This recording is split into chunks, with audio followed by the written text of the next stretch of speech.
Salamat po at matyaga pa rin po kayo na nagsusubaybay sa ating Bible study. At anumang katanungan ninyo, masasagot naman. Okay? So, praise God. So, topic natin ngayon, can we change our destiny?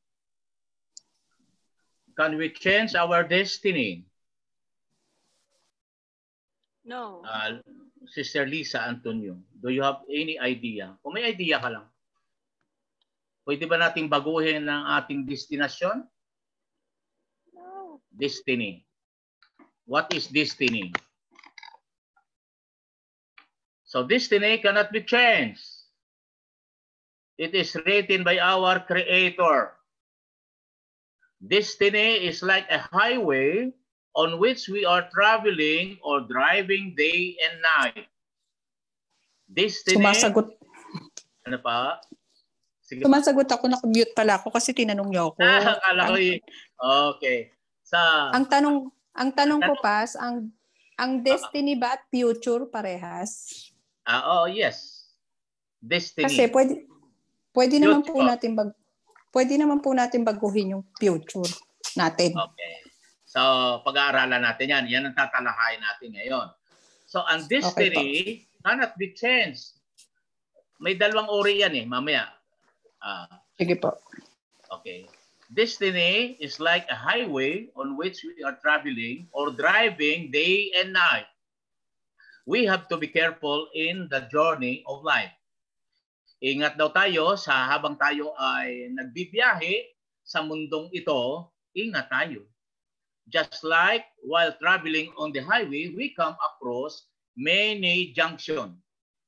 Diba? Pagka nagdadrive tayo ng sasakyan sa highway, ang daming junction.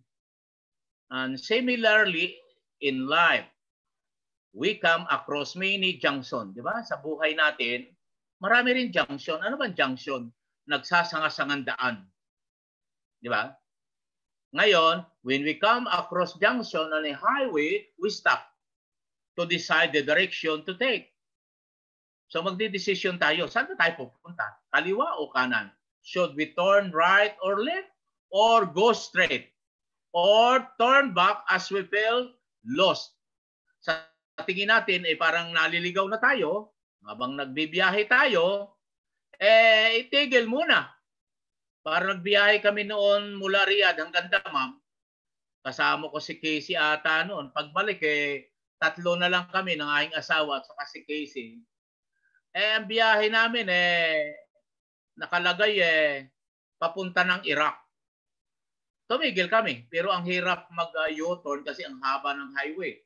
Nagtanong kami sa gasolilahan at ang napagtanungan namin, Bangladesh.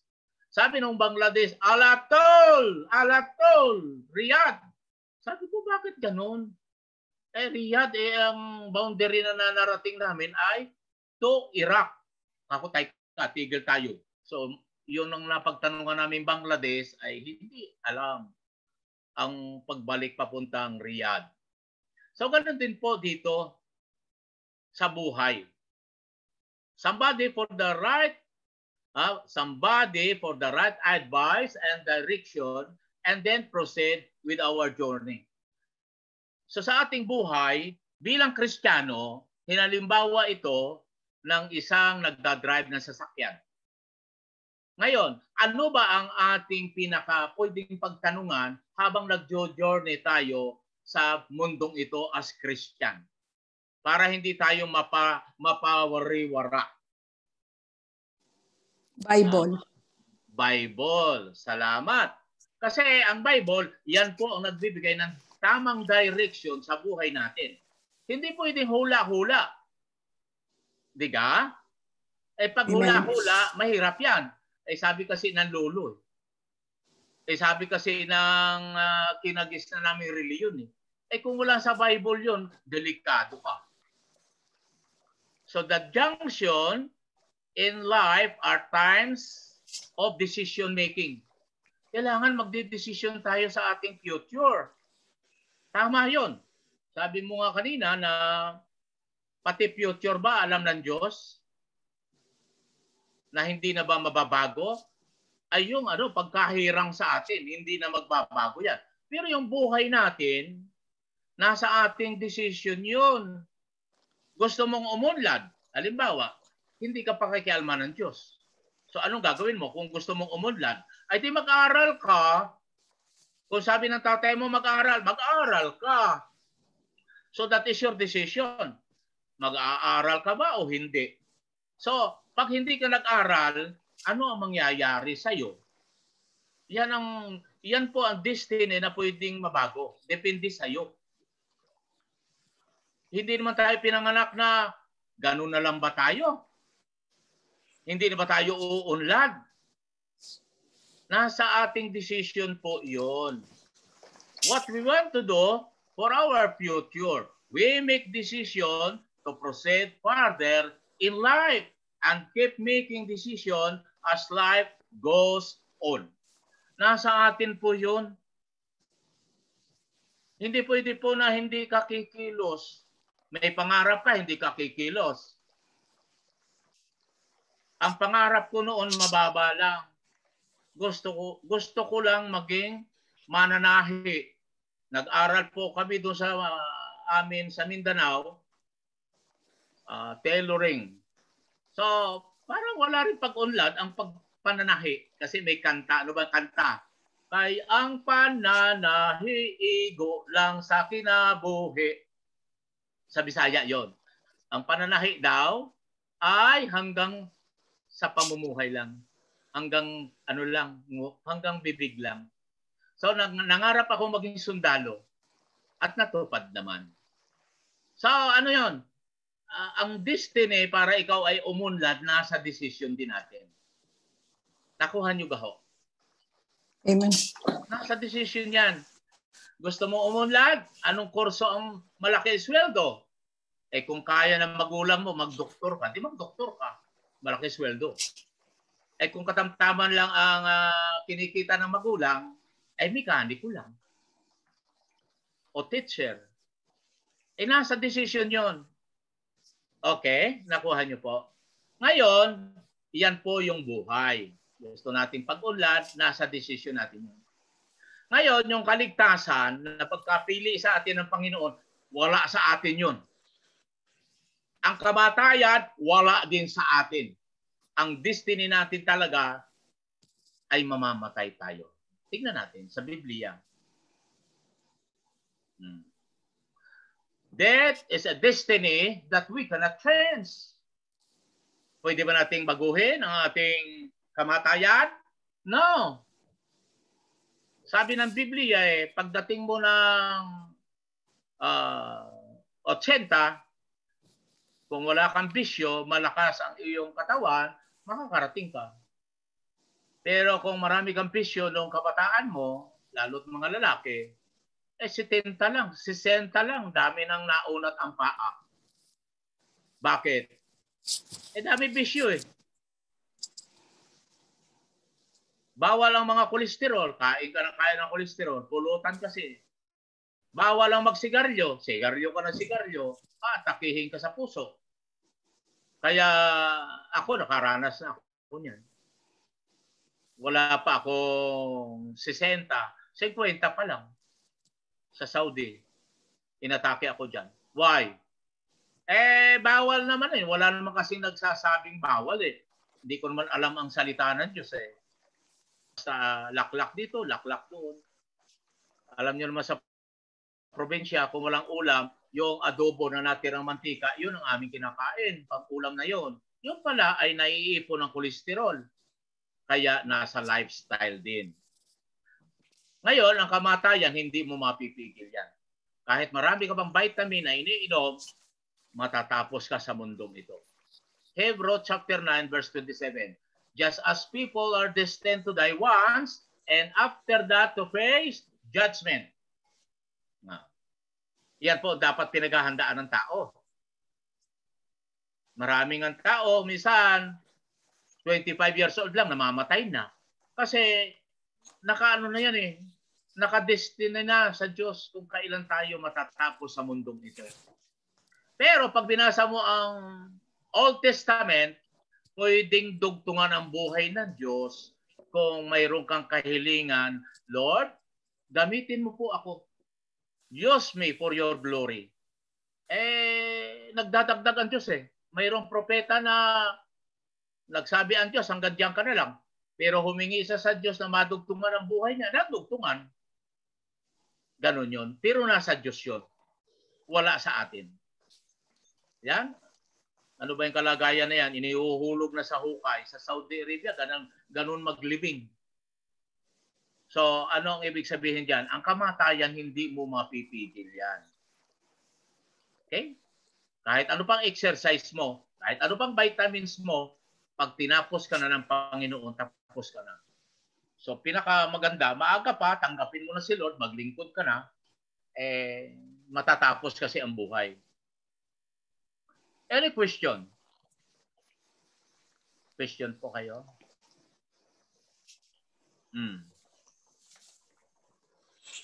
Hello? Sister Lisa Antonio, alam ko, dami mong tanong. Maganda yan. Wala po, Pas. So maliwanag na po. Na tayo po ay Oo, Pas, sige. hindi mapipigil yan. Pwede tayo mamatay. Oo, kasi Yes. po, yun po yung tayong mananampalataya, yun po yung reunion natin sa Panginoon, yung mamatay tayo. Di po ba? Mali. Anong tanong? Kaya kasama sa buhay. Hindi, sadyang mamamatay tayo. Kaya lang, kung mamatay tayo, dapat pananampalataya natin hindi nagbabago. Sabi ni Paul, Nasa Panginoon. gusto ko nang mamatay para makapiling na kita Panginoong Hesukristo Namimiss na kita Pero dahil hindi ko pa naihahayag ang salita mo sa ibang tao, nanaisin ko pang mabuhay. So ganun po yung pananampalataya. Pastor, kasalanan ba yung hilingin mong mamatay? Kasalanan. Kasalanan. Dahil hindi naman ikaw may hawak ng buhay mo, bakit mo gustong mamatay na? Ang maganda, Parang, diba? Ang maganda, kung mananalangin tayo, Panginoon, ayaw ko na po na ma-hospital ako, may tubo ang aking liig, nasa ICU ako, ang laking gastos, ayaw ko po noon. Kung ako po'y kukunin nyo, yung ako'y matutulog mamayang gabi, hindi na ako magigising. Di walang problema ang pamilya. Biro mo, kung ikaw ay ma-admit sa hospital, di ba? Ang laki ng gastos. So, ako nananalangin Sabi ko, Lord, kung kukunin mo ako, yung hindi na ako magigising. Ganun yun. Pero yung, Panginoon, kunin mo na ako ngayon. Sobra na ang hirap ko sa buhay. Tamaan nyo na ako ng kidlat nang matapos na. Kasalanan yun. Yung pagpapakamatay ay di lalo na. Bakit ka magpapakamatay? Ay sino ba yung disciples ni Jesus na nagpakamatay? Si Judas. Ay disciples yon. Bakit nagpakamatay? Yun? Bininta kasi niya si Jesus ng 30 pilak na konsensya. Na konsensya siya. Tumalon. Nahulog sa mga batuhan. Labas ang bituka. So, hindi siya ligtas. Kasalanan. Sobrang kasalanan yung nagpapakamatay. Bakit, Sister Cristel? Maganda ba bakit mo natanong yun? Hindi. Tinatanong ko lang kung destiny ba yun? Yung di ba? Hindi. Ikaw na ang may gusto noon. Okay. Thank you. Si Judas, ginusto niya yun. Okay. Salamat.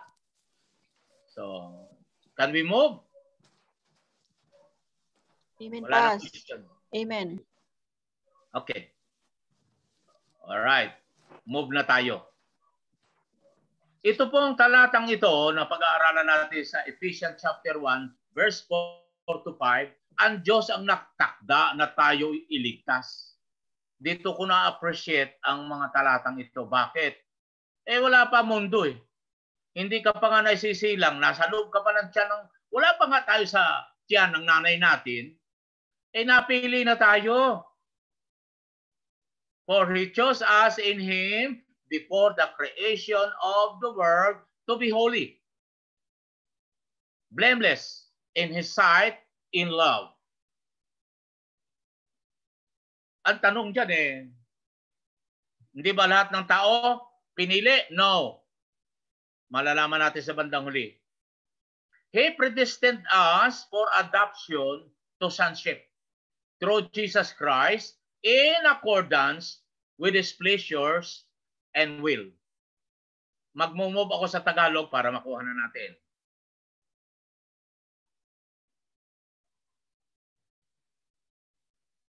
Okay. Sino magbabasa sa Tagalog? Sister Maids, kung may Tagalog ka, or Sister Tina? May Bible na Sister Tina. Ephesians chapter 1, verse 4. Sister Tina, kung nariyan ka.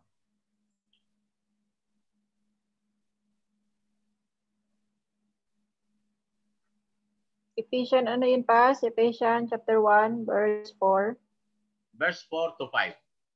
4 to 5, ang sabi po, bago pa likhain ang sanlibutan, pinili na niya tayo upang maging kanya sa pamamagitan ng ating pagkikipag-isa kay Kristo, upang tayo'y maging banal at walang kapintasan sa harap niya dahil sa pag-ibig ng Diyos. Verse 5, tayo'y kanyang pinili upang maging anak niya sa pamamagitan ni Jesucristo. Iyan ang kanyang layunin at kalooban. Amen. Okay. So ano yun? Tinawag tayo, pinili. Sa dami-dami ng mga tao sa mundo, milyon, bilyon, wala pa mundo, isa tayo sa napili niya. Anong purpose? To be holy and blameless in His sight. Kasi yung holy at saka blameless, pag wala yan sa atin, hindi ka papasok sa kaharian ng Diyos. Kaya sa ngayon, para tayo maging holy, patuloy tayong magbasa ng kanyang salita. At kung anong nakasulat sa Biblia, iyan na. Kaya bago ka magbasa ng Biblia, kailangan ipanalangin mo, Lord, give me the spirit of wisdom and understanding that we may know you, upang ikaw ay aking makilala ng lubusan.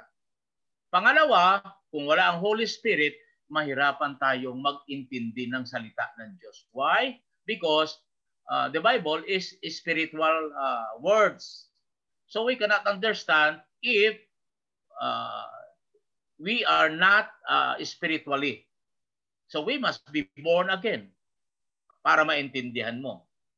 So hindi lahat ng pagbabasa natin maintindihan natin. Mayroong kailangan din na may magpaliwanag sa atin. Okay. So verse 5, He predestined us for adoption to sonship. Wala pa mundo, pinili na tayo para maging adoption. Ano yung adoption? Inampon. Kasi hindi naman tayo anak ng Diyos. Ang anak ng Diyos, Israelites. They refuse to believe. So, bumaling ang Diyos sa mga Gentiles. Kaya tayo ay napili. Hindi lahat ng mga hintil napili. So, pinili ka in accordance with His pleasure and will. Ayon sa kanyang pagkapili, ayon sa kanyang nais. Kaya wala na tayong magagawa kung tayo po'y napili ng Diyos. Ang purpose niya, makasama niya tayo sa kalangitan. 11, tumalon ako, in Him we were also chosen, having been predestined according to the plan of Him who works out everything in conformity with the purpose of His will. Ayon din sa kanyang plano. Plano niya yun. Hindi tayo nagplano na maging Christian. Siya. So wala pa ang mundo, isa ka na sa napili. Isa na tayo sa napili. Okay? So magpasalamat tayo dahil napili ka. Okay? Question?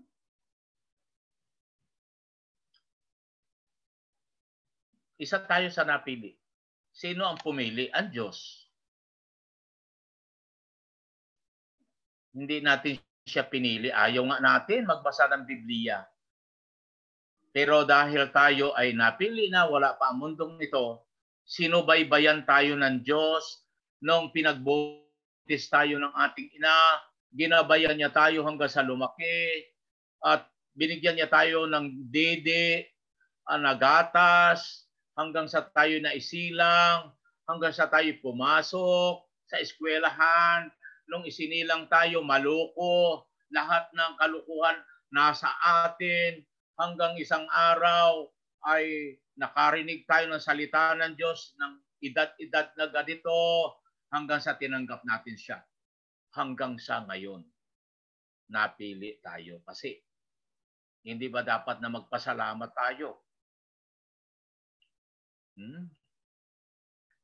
Sister Cristel, any question? Wala, Tay. Clear. Clear. So, maliwanag na siguro. Amen. Usad tayo. Question. Ako na magtanong. How can I know if I am one of the elect? Paano natin malalaman na isa ka sa napili? Yan ang question ko. So, Biblia ang magsasabi. Romans chapter 8, 28, verse 30. Sa 28, and we know that in all things, God works for the good of those who love Him. Alam natin na ang lahat ng bagay, ang Diyos ay gumagawa para sa ikabubuti ng nagmamahal sa Kanya. Do we love God, Sister Lisa? Mahal ba natin ang Diyos? Amen. Amen. Kung mahal natin ang Diyos, may plano siya.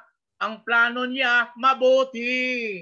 Hindi siya nagplano na ikaw ay magugutom. Hindi siya nagplano na mahihirapan ka. Ang plano niya, mabuti. Who have been called according to His purpose. Kung nakaranas man tayo ng sufferings, trials, problems in our life, kabahagi yan sa plano ng Diyos. Kasi ang tao, hindi maghahanap sa Diyos iyan, hindi siya magsiseryoso sa Diyos na hanapin ang Diyos kung masagana buhay niya. Kaya pansinin niyo buhay natin. Bihira naman siguro pinanganak na mayaman tayo. Kami magbubukid lang. Nag-aararo. Nangungupra sa Mindanao. Ang hirap ng buhay. Bakit ganon? May plano ang Diyos eh. Kasi kung mayaman tatay ko, baka napasama ako. Siya ang nagplano at ang plano niya mabuti. Okay? So makikita natin resulta ng buhay natin. At makikita natin sa ngayon, nasasabi ba natin God is good? Yes. Bakit mabuti ang Diyos? Ikaw, Sister Cristel, paano mo masabing mabuti ang Diyos sa buhay mo?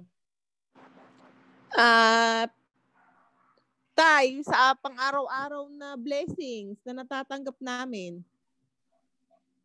Okay.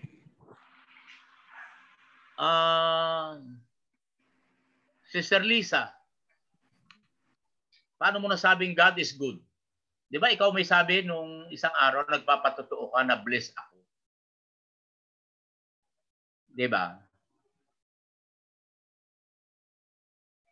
Napakabuti ng Diyos. Sorry, matagal mag-unmute. Kumikilos siya sa buhay ko, Pastor. Na? Nararamdaman ko ang pagkilos ng Diyos sa buhay ko. Personally. So, ano ang masasabi mo sa pagkilos niya sa buhay mo? Maganda. Maraming problema. Pero lahat yun yung ikagaganda ng buhay ko. Yes. So, marami pa pwede magsabi dyan. For those God, sa verse 29, for those God foreknew, He also predestined to be conformed to the image of His Son. Hello? Yan po ang pinaka-ultimate goal ng Panginoon sa atin, na maging kawangis tayo ng kanyang anak na si Jesus. Ano ba si Jesus Christ? Nung siya isinilang, siya ay engineer? No, karpentero nga eh.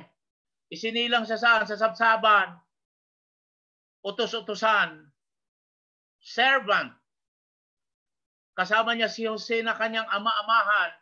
Lagari, martilyo ang dala-dala. So, ayon sa Biblia, bakit siya nagpakumbaba at namuhay na mababa? Kasi siya yung example natin. Kasi lahat tayo, masaktan na po tayo, lahat tayo mataasin. Tayo yung ayaw na mabagsabihan. Nagagalit tayo pagka tinutuwid tayo noon. Aywan ko ngayon, kung tayo ay tinutuwid, nagagalit pa rin kayo sa mga pastor. Tayo yung ayaw nating umupo sa bus pag nasa likuran. Gusto natin nasa front. Katabi ng driver. Pag tayo po ay nasa restaurant, na-order tayo ng ating gusto, pag matagal sinisigawan natin yung servant, tagal-tagal naman. Ganyan po tayo. Kaya sabi sa verse 29, for those God foreknew, He also predestined to be conformed to the image of His Son. Yan po talaga ang nais ng Diyos sa bawat isa sa atin. Ayaw ng Diyos na tayo ay mataasin. Dapat marunong na tayo magpakumbaba. Halimbawa, sa salita ni Kristo, kung ano sinasabi ni Kristo, dapat wag na natin kontrahin. Pag sinabi ni Kristo, obey my command, sunod na tayo. Mahirap, marunong ang Diyos. Nagbigay siya sa atin ng Holy Spirit para hindi tayo mahirapan sumunod sa Kanya. Because kung walang Holy Spirit sa atin, sabi nga ng Espanyol, nunca, impossible to obey. Why? Because we are weak. Mahina tayo. We cannot. Impossible. So God provided us the Holy Spirit to overcome our weaknesses.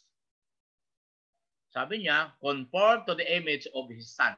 Kaya isang Kristiyano, hindi siya matututong magpakumbaba sa Diyos kapag wala siyang sufferings. Kasi pagka mataasin ka, papaluin ka ng Lord. Ayaw niya na mataasin ka. Halimbawa, nagkaroon ka lang ng kaunti, ang yabang-yabang mo, papaluin ka. Pwedeng mawala sa iyo ang mga tinatangkilik mo, matuto ka lang, magpakumbaba. At marami na pong ganon. Sa mga unbeliever, anhin ko. Pero marami na rin pong mga unbeliever na mataas, natuto na rin magpakumbaba, pinapalo. Si King Nebuchadnezzar, hari na yun, nagmataas. Pinarana sa kanya ng Diyos ang kasama ang mga tupa for 7 years. At taas-taas kasi niya, hindi nakikinig. Sabi ng propeta, kamahal-mahalan, sabi po ng Diyos, magpakumbaba kayo. Hindi nakinig. So, ganun din po tayo. Iyan po ang layunin ng Diyos sa verse 29. Tagalog nga, anak, Sister Tina, may Biblia ka. 29.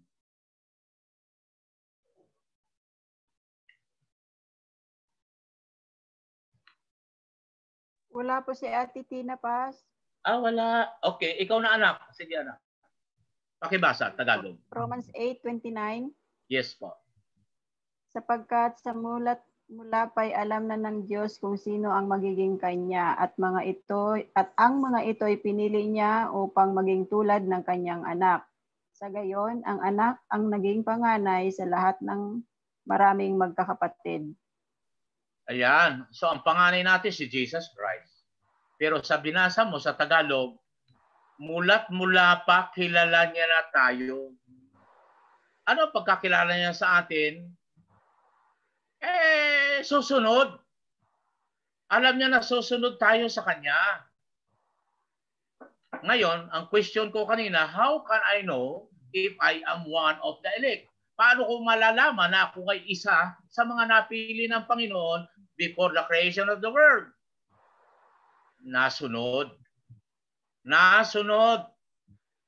May pagbabago sa buhay, sa karakter, natututo ng magpakumbaba. Amen. Yun po ang palatandaan that we are chosen. Natututo tayong magpakumbaba sa Diyos. Saan mo makukuha ang pagpapakumbaba? Sa kanyang salita. Paano ka mababago? Sa magitan ng banal na Espiritu. That he might be the firstborn among many brothers and sisters. Si Kristo ang ating panganay. Tapos, sabi niya, kilala niya na tayo ng Diyos before nasusunod tayo sa Kanya. Kaya ang palatandaan na ikaw ay napili niya, nasunod. Ngayon, kung kontra ka ng kontra kay Jesus Christ, I am in doubt. Doon ako nag-aalinlangan. Bakit? Sabi ni Kristo if they heard my voice, they followed me. Pag narinig nila ako, narinig nila tinig ko, nasunod. So ang palatandaan that you belongs to Him, nasunod. Verse 30, and those He predestined, He also called. And those He called, He also justified. Pansinin niyo po kung ikaw ay tinawag, una gagawin niya, justified. Pinawalang sala kanya. And those He justified, He also glorified. Nakabahagi tayo sa glorification ng Panginoong Kristo. So yun po palatandaan that you or isa ka sa napili ng Panginoon. Amen gaho. Amen. May pagbabago. May pagbabago. Ngayon, kung 1 buwan ka lang, 3 buwan, 6 na buwan na tinanggap mo si Kristo, walang pagbabago, natural yon. Bakit? Nagtanim ka ng papaya, kailangan dilig-diligin mo na, abunuhan para mamunga, mamulaklak. Ganun din ang proseso ng Kristiyano. Hindi siya overnight na nagbabago. Pero kung ikaw ay 2 taon, 3 taon na sinasabi mo Christian ka, born again ka, walang pagbabago man lang, doon ka magtanong kay Lord, Lord, ako ba ay napili mo? Sasagot si Lord sa Biblia. Kung ikaw ay kasama sa napili ko, nasunod ka sa akin. Amen gaho! Amen. Amen. Amen. Aba, kung hindi kayo napili ng Diyos, alam ko wala na kayo dyan. Amen. Praise God. Sabihin naman ninyo, nung mga pastor yan, napakatapang magsalita. Nakakasakit ng damdamin. Sarap-sarap ng Sige pa, dinuguan. Pastor. Pas, meron kaming bagong may bago kaming motto sa amin. Pag ikaw ay nasaktan, hindi ka Kristiyano. Pagka nasasaktan ka, sarili mo pa rin yan, laman. Amen. Amen. Ang anak ng Diyos dapat patay na. Saan? Sa mga reaction. Ganyan tayo. Amen. Sa susunod, pastor, tamaan mo ako, hindi na ako aatin. Ano yan? Laman. Walang mangyayari sa iyo. Ang salita ng Diyos para sa atin yan, na makasalanan. Amen. Hindi na parito si Jesus para sa mga matutuwid. Naaparito si Jesus sa mga makasalanang katulad natin. Kaya kung tinatamaan ka, magpasalamat ka kay Lord. Lord, sige pa Lord, sige pa, ako yan. Yan, napili ka. Ngayon, Panginoon, sarap-sarap ng dinuguan. Ngayon, sabi ni Pastor Jimmy, bawal. Pero dahil ako ay susunod sa iyo, susundin kita sa salita mo. Ganon yun. Hindi masusunod sarili natin, tandaan mo. Okay?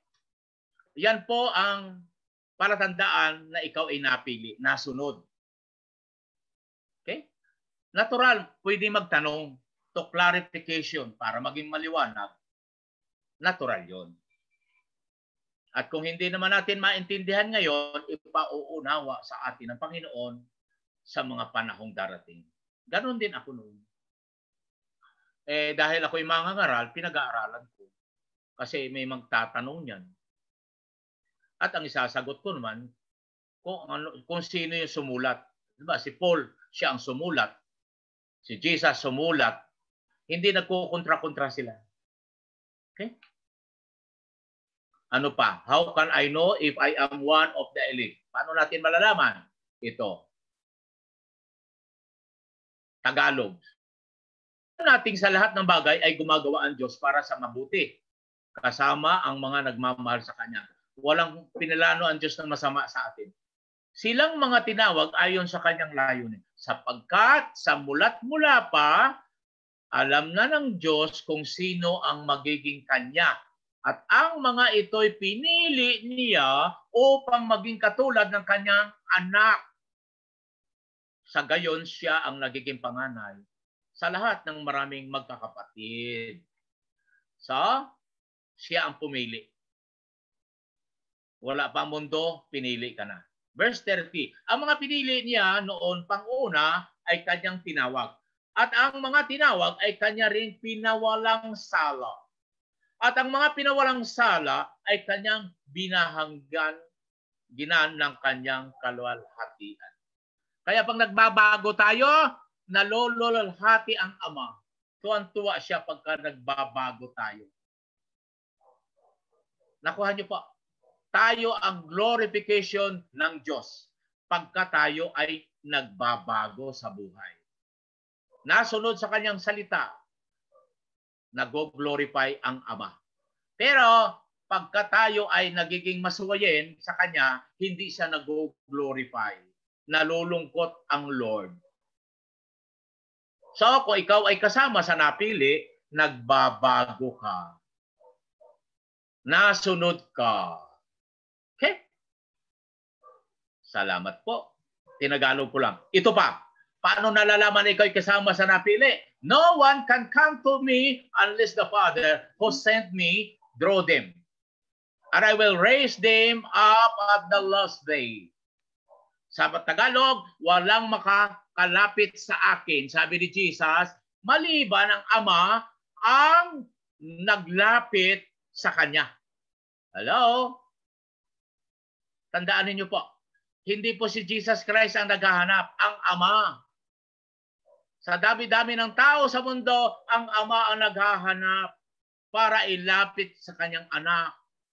At bubuhayin ko sila sa huling araw. Yun ang pangako niya. So sino naghahanap? Ang Ama. Siya ang nagpili sa atin para sa Kanyang anak. Kailan niya tayo pinili? Wala pa ang mundo. Isa ka na sa napili ng Ama.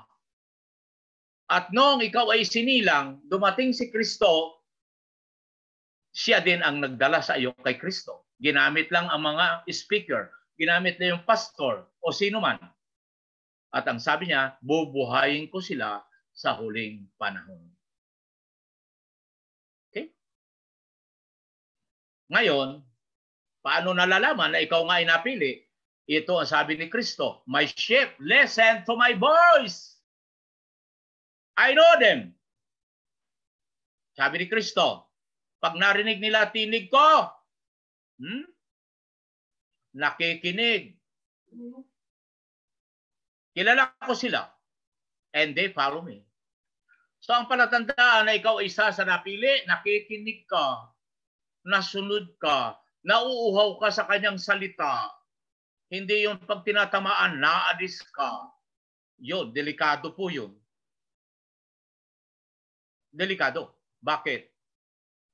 Pag napili ka, nauuhaw ka sa Kanyang salita, nabili ng Bible, magbabasa yan pagka may oras. Tapos sisikapin niyang sundin. Pag nagbabasa siya, nagpapasalamat sa Diyos. Salamat po, nabasa ko salita mo. Panginoon, turuan mo ako na makasunod sa inyo. Teach me your ways, and I will follow you. Yan ang sabi niya riyan. Question. Any question? Mayroon kayong tanong sa talatang yan? Pastor, kasama rin naman yung paniniwala mo, di ba, na si Jesucristo sa John 3:16, kasama ka sa chosen pag nanampalataya ka? Naniwala? May dalawang uri po eh. Iba ang paniniwala sa pananampalataya. Si Kaya Satanas, hindi, sa paniniwala. si Satanas naniniwala din, nangangatal pa. Ang pananampalataya, pag nakarinig ng salita ng Diyos, nasunod siya. Ang totoong pananampalataya, ha? So, sa John 3:16, uunawain niyo yun. For God so loved the world that He gave His only begotten Son, that whoever believes ang sinabi diyan. So ang paniniwala kailangan samahan ng pananampalataya. According to James Santiago, ang pananampalataya ang pananampalatayang walang gawa patay. So may peke na pananampalataya. Ang peke na pananampalataya walang gawa. Sabi ni James, Amen, amen. Ipakikita ko sa iyo ang pananampalataya ko na may kalakip na gawa. At pakikita mo sa akin ang alin. Pananampalataya mo na walang gawa, patay yun, patay. Kasama mo si Satanas, pupunta sa impyerno. Bakit? Amen po, Pastor. Ganon yun. Halimbawa, matagal ka na, nasabi mo, born again ka. Mayroon ka, may lumapit na gustong humingi ng tulong sa iyo, tinatanggihan mo. Tapos hallelujah ka ng hallelujah, nakataas ang kamay. Praise the Lord, hallelujah. Walang gawa, delikado. Okay? I hope na intindihan niyo po ako. Yun ang sabi niya. Hindi lang sapat na ikay makinig sa sinasabi ni Kristo, isagawa mo. Ay mahirap gawin. Ay di, ang gagawin ng Diyos sa iyo, magpadala siya ng Holy Spirit sa iyo. Pag natanggap ng Holy Spirit, magagawa mo na yung hindi mo dati kayang gawin. Ganon po yun. Amen. Salamat, Pas. Okay. Next. Ito po. Ito po yung may nagtatanong. Bakit ganito buhay ko? Parang hindi na umasinso. Sikap naman ako ng sikap. Bakit? Wala rin nangyayari. May problema. Learn to be content whatever the circumstances. Para masaya buhay natin, matuto tayong masiyahan kung ano lang mayroon ka. Huwag mong hangarin ang wala. Sabi ni Paul, Philippians chapter 4 verse 10, I rejoice greatly in the Lord that at last you renewed your concern to me. Indeed, you were concerned, but you had no opportunity to show it. Sabi ni Paul, ako'y galak na galak sobra sa Panginoon dahil nakita ko ang concern ninyo sa akin. May concern kayo na tumulong sa akin, kaya lang wala naman kayong pagkakataon na matulungan ako. Sabi niya sa verse 11, I am not saying this because I am in need. Hindi ko ito sinasabi sa inyo dahil ako ay mahigpit din ang pangailangan. I have learned to be content whatever the circumstances. Sabi niya, natutunan ko na makontento sa anumang mga bagay-bagay. Yun po ang kinakailangan natin, makontento. Kung ano lang mayroon. May tuyo. Alam niyo yung tuyo, hawot yan. Hawot sa Batangas. Sa Ilonggo, ginamos, bagoong, alamang. Kung mayroon ganyan, pasalamat ko na kay Lord. Learn to be content. Ngayon, kung nasanay ka sa masarap, pag-aralan mo naman din yung wala. 19.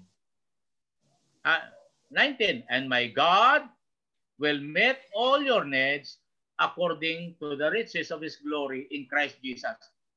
Ngayon, kung wala, di pasensya. Minsan naman mayroon, di sagana. Diba? Kung may pera, punta naman tayo sa McDo, kain tayo. Kung wala naman, ay di magtiis tayo. Nakukuha nyo gaho. Learn to be content. Nakuha niyo ba ang ibig sabihin? Amen. Pag wala na tayong kakontentuhan sa buhay, malungkot buhay natin. Eh ngayon, kung bakit sumasagana tayo nung araw at biglang nawala naman tayo ngayon, eh gano'n lang ang buhay. Be happy what you have. Gusto nyo pong pagpalain tayo talaga? Blessing for obedience and curses for disobedience. Gusto natin pagpalain tayo na nasa pagsunod yun sa Diyos, tandaan ninyo. Bakit? Babasahin ko po ang mga ilang bahagi. Gusto nating pagpapala o pagpapalo? Pagpapala. Of course, gusto natin pagpapala. So ito po ang susi. Deuteronomy, unahin ko muna ang pagpapalo. Deuteronomy chapter 27 from verse 50 to 16 is dalawang talata lang babasahin ko. The person who makes a carved idol or cast images which is detestable to the Lord, the work of a craftsman, and sets it up in secret is cursed. Tagalog, ang tao na gumawa ng mga inanyuan niyang kahoy na idol or cast images which is karumal-dumal sa Diyos. The work of the craftsman, yung mga bihasa sa pag-ukit-ukit. Saan mayroon yan? Dito sa Santa Cruz. Marami yan. And set it up in secret is cursed. Lalagay niya sa altar niya, luluhod-luhuran. May sumpa. May sumpa. And all the people will reply, Amen. Sabi ng mga tao ng bayan ng Diyos, Amen. 16. The one who dishonor his father or mother is cursed. Sino ba sa atin naging masunurin sa ating nanay at tatay noon? Ako kasama dyan. Kung sagot-sagutin ko yung tatay ko, yung nanay ko, nalaban ako sa kanya. So, nakita ko po sa sarili ko before accepting Jesus Christ, walang buenas, panay malas. Eh bakit? We are under, or I am under the curse. Yun ang sabi ng Moses. Sinabi ng Diyos kay Moses. Okay? Sabihin nyo sa kanila. Sabihin mo sa bayan ko. Kung gusto nila na pagpalain o gusto nila ng sumpa, yan. Isabihin mo sa kanila. Huwag silang gagawa ng mga revolto na inanyuan ng mga kamay ng tao, karumal-dumal sa akin. So, mayroon tayo niyan because we are Gentiles. Hindi naman tayo Hudiyo. So, we are under curse. Pagdating ni Kristo, nung ma-born again ka, dapat wala na yan. Para ikaw ay pagpalain. So, amen. Mayroon kayong reaction. Ate Cindy. Sister Malo. Wala pa po, Pas. Maliwanag baga. Kung gusto nating pagpalain. Liwanag po. Di ba? Liwanag po, Pastor. Ngayon, yan ang sumpa. So kung may magulang tayo ngayon, hindi ako nagpaparinig sa mga anak ko, igalang nyo. Kahit na may mga asawa na kayo, kung may magulang kayo, igalang ninyo. Igalang. Dahil may kapalit na pagpapala yan. Ang iba naman, binabastos ang magulang. Minsan, pinababayaan ang magulang. Lalo pagka may nakikita tayo dyan sa mga Facebook, pinababayaan ang magulang. So, paano kapag papalain ng Diyos? Mahalin ang magulang. Okay? Ito po ang pagpapala. Yan. Tapos ang talata. Deuteronomy chapter 28, 1-5. Blessing for obedience. Ngayon, ito na. Kung gusto natin ng pagpapala. If you fully obey the Lord, your God. Anong ibig sabihin fully? And carefully. Sundin ninyo ng buo ang Panginoon at ingatan ninyo ang pagsunod. That His commands I give you today. Today, the blessing will affect today or tonight, mga kapatid. Hindi bukas, ngayon din, pagpapalain ka. Kaya lang, dapat lahat ng sinasabi ng Panginoon susundin mo. Wala kang iitsapwera. The Lord your God will set you high above all the nation on earth. Ito ay sa bayan ng Diyos sinabi. Pero kasama rin tayo sa bayan ng Diyos. Kaliit-liit ng bansang Israel ngayon, kilala sila sa buong mundo. Bakit? Sila ngayon nag-uumpisa ng sumunod sa Diyos. Marami nang tumanggap kay Kristo na kanyang bugtong na anak. So tandaan ninyo, kahit ngayon, kung susunod lang tayo sa Diyos, hindi tayo maging buntot, kundi tayo head. Hindi tayo mangungutang, kundi magpapautang. Totoo kaya ito, mga kapatid? Diyos ang nagsabi. Hello? Walang reaction. Sister Lisa. Totoo kaya ito, Sister Mayuni? Even Pas, nasa work po siya, Pas, hindi na po siya pwedeng magsalita. Okay. All right. So, verse 2. All these blessings will come on you and accompany you if you obey the Lord your God. Are we willing to obey now? Not tomorrow, huh? Are we willing to obey? Amen.